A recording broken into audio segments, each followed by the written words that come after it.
ಸ್ನೇಹಿತರೆ, ನಾವು ಮೊನ್ನೆ ಶನಿವಾರದಂದು ವಿದ್ಯಾರ್ಥಿಗಳು ಹಿಂದಿಯಲ್ಲಿ ಮಾತ್ರ ಅಲ್ಲ ಕನ್ನಡದಲ್ಲೂ ಫೇಲ್ ಆಗಿದ್ದಾರೆ ಅನ್ನುವಂಥ ವಿಡಿಯೋವೊಂದನ್ನು ಮಾಡಿದ್ವಿ.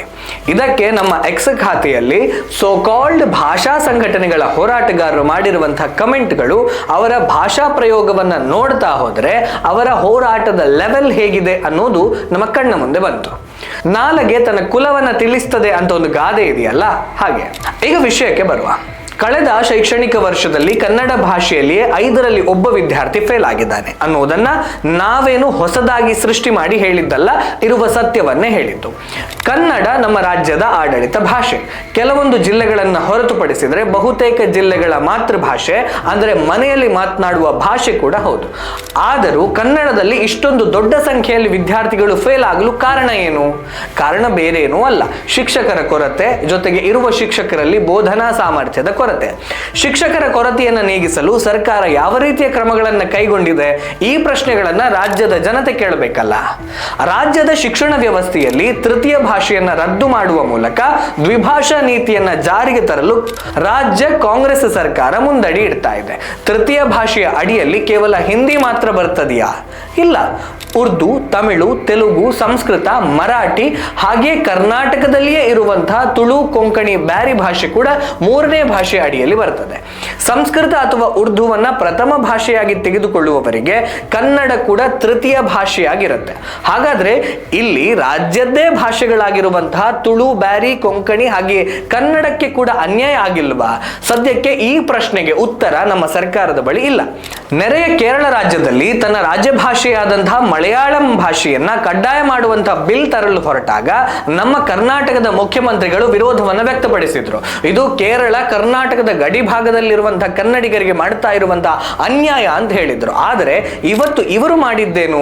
ಇವರ ಈ ದಿಢೀರ್ ನಿರ್ಧಾರದಿಂದ ನಮ್ಮ ರಾಜ್ಯದ ಅನೇಕ ಭಾಷಣಗಳಿಗೆ ಮರಣ ಶಾಸನ ಆಗ್ತಾ ಇಲ್ವಾ? ಮುಂದಿನ ಶೈಕ್ಷಣಿಕ ವರ್ಷದಿಂದ ಕನ್ನಡ ಭಾಷೆಯನ್ನ ತೃತೀಯ ಭಾಷಾ ಪಟ್ಟಿಯಿಂದ ಹೊರತೆಗೀತಾರಂತೆ. ಪ್ರಥಮ ಅಥವಾ ದ್ವಿತೀಯ ಭಾಷೆಯಾಗಿಯೇ ಕಲಿಬೇಕಂತೆ. ಹಾಗಾದ್ರೆ ಉರ್ದುವನ್ನ ಪ್ರಥಮ ಭಾಷೆಯಾಗಿ ತೆಗೆದುಕೊಳ್ಳುವ ವಿದ್ಯಾರ್ಥಿಗಳು ದ್ವಿತೀಯ ಭಾಷೆಯಾಗಿ ಕನ್ನಡವನ್ನ ತೆಗೆದುಕೊಳ್ತಾರಾ? ಸಾಧ್ಯವೇ ಇಲ್ಲ. ಎಲ್ಲರೂ ದ್ವಿತೀಯ ಭಾಷೆಯಾಗಿ ಇಂಗ್ಲಿಷನ್ನೇ ಆಯ್ಕೆ ಮಾಡೋದು. ಹಾಗಾದ್ರೆ ಉರ್ದು ವಿದ್ಯಾರ್ಥಿಗಳಿಗೆ ಕನ್ನಡವನ್ನ ಹೇಗೆ ಕಲಿಸ್ತಾರೆ? ಇದಕ್ಕೆ ಸೋಕಾಲ್ಡ್ ಭಾಷಾಪರ ಹೋರಾಟಗಾರರು ಏನು ಹೇಳ್ತಾರೆ? ಇನ್ನು ದೇಶವ್ಯಾಪಿ ಹಿಂದಿ ಹೇರಿಕೆಯನ್ನ ಮಾಡಿದ್ಯಾರು? 1918ರಲ್ಲಿ ಗಾಂಧೀಜಿಯವರು ಭಾರತದ ದಕ್ಷಿಣ ಭಾಗದಲ್ಲಿ ಹಿಂದಿ ಭಾಷೆಯನ್ನ ಪ್ರಚಾರ ಮಾಡುವ ದೃಷ್ಟಿಯಿಂದ ದಕ್ಷಿಣ ಭಾರತ ಹಿಂದಿ ಪ್ರಚಾರ ಸಭಾವನ್ನ ತಮಿಳುನಾಡಿನಲ್ಲಿ ಸ್ಥಾಪಿಸಿದ್ರು.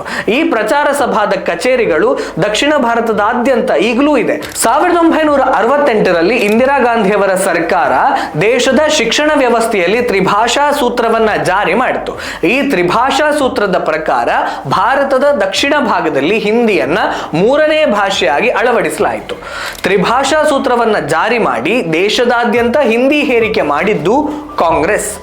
ಈಗ ಹಿಂದಿ ಹೇರಿಕೆ ಆಗ್ತಾ ಇದೆ, ಹಿಂದಿ ಭಾಷೆ ವಿದ್ಯಾರ್ಥಿಗಳಿಗೆ ಹೊರೆ ಆಗ್ತಾ ಇದೆ ಅಂತ ಹೇಳ್ತಾ ಇರೋದು ಕೂಡ ಇದೇ ಕಾಂಗ್ರೆಸ್. ವಾದ್ಯ ಊದುವುದು ಇವರೇ, ನರ್ತನ ಮಾಡುವುದು ಇವರೇ. ಅಂದ ಹಾಗೆ ದೇಶದಾದ್ಯಂತ ಹಿಂದಿ ಭಾಷೆಯನ್ನು ಪ್ರಚಾರ ಮಾಡಬೇಕು ಅಂತ ಅಂಬೇಡ್ಕರ್ ಅವರು ರಚಿಸಿದಂತಹ ಸಂವಿಧಾನವೇ ಹೇಳ್ತದೆ ಅನ್ನೋದು ಇವರಿಗೆ ಗೊತ್ತಾ? ಸಂವಿಧಾನದ ಆರ್ಟಿಕಲ್ 351 ಹಿಂದಿ ಭಾಷೆಯನ್ನ ದೇಶದಾದ್ಯಂತ ಪ್ರಚಾರ, ಅಭಿವೃದ್ಧಿ ಮಾಡಬೇಕು ಮತ್ತು ಸಂಯೋಜಿತ ಸಂಸ್ಕೃತಿಯ ಮಾಧ್ಯಮವಾಗಿ ಬಲಪಡಿಸಲು ಸಂಸ್ಕೃತ ಮತ್ತು ಇತರ ಭಾಷೆಗಳ ಶಬ್ದಕೋಶವನ್ನ ಪಡೆದು ಹಿಂದಿ ಭಾಷೆಯನ್ನ ಶ್ರೀಮಂತಗೊಳಿಸಬೇಕು ಅಂತ ಸಂವಿಧಾನವೇ ಹೇಳುತ್ತೆ. ಇದನ್ನ ಈಗಿನ ಕೇಂದ್ರ ಸರ್ಕಾರ ಹೊಸದಾಗಿ ತಿದ್ದುಪಡಿ ಮಾಡಿ ಸೇರಿಸಿದ್ದಲ್ಲ. ರಾಜ್ಯ ಸರ್ಕಾರದ ಈ ನಿರ್ಧಾರ ಕೇಂದ್ರದ ಪಠ್ಯಕ್ರಮದ ಅಡಿಯಲ್ಲಿ ಬರುವಂತಹ CBSE, ICSE ಪಠ್ಯಕ್ರಮಕ್ಕೆ ಅನ್ವಯ ಆಗಲ್ವಂತೆ. ಆದರೆ ರಾಜ್ಯದ ಪಠ್ಯಕ್ರಮದಲ್ಲಿ ಕಲಿತಾ ಇರುವಂತಹ ವಿದ್ಯಾರ್ಥಿಗಳಿಗೆ ಮಾತ್ರ ಈ ಆದೇಶ ಅನ್ವಯವಾಗ್ತದೆ. ಈಗ ಯಾವ ಸಚಿವರ ಮಕ್ಕಳು, ಮೊಮ್ಮಕ್ಕಳು ರಾಜ್ಯ ಪಠ್ಯಕ್ರಮದಲ್ಲಿ, ಅದರಲ್ಲೂ ಕನ್ನಡ ಮಾಧ್ಯಮದಲ್ಲಿ ಕಲಿತಾ ಇದ್ದಾರೆ? ಈ ನಿರ್ಧಾರದಿಂದ ಸಫರ್ ಆಗೋದು ಬಡವರ ಮಕ್ಕಳೇ ಹೊರತು ಶ್ರೀಮಂತರ ಮಕ್ಕಳಲ್ಲ. ಶ್ರೀಮಂತರ ಮಕ್ಕಳು, ಶಾಸಕ, ಸಚಿವರ ಮಕ್ಕಳು, ಸೋಕಾಲ್ಡ್ ಹೋರಾಟಗಾರರ ಮಕ್ಕಳು, ಮೊಮ್ಮಕ್ಕಳು ಕೂಡ CBSE ಸಿಲೆಬಸ್ನಲ್ಲೋ ICSE ಸಿಲೆಬಸ್ನಲ್ಲೋ 3ನೇ ಭಾಷೆಯನ್ನಾಗಿ ಕನ್ನಡವನ್ನು ಕಲಿತಾರೆ. ಇಂತಹ ಗೊಂದಲಮಯ ನಿರ್ಧಾರಗಳು ಎಫೆಕ್ಟ್ ಆಗೋದು ಬಡವರ ಮಕ್ಕಳ ಮೇಲೆ ಮಾತ್ರ. ಈ ನಿರ್ಧಾರದಲ್ಲಿ ಶೈಕ್ಷಣಿಕ ದೃಷ್ಟಿಕೋನ ಇಲ್ಲವೇ ಇಲ್ಲ.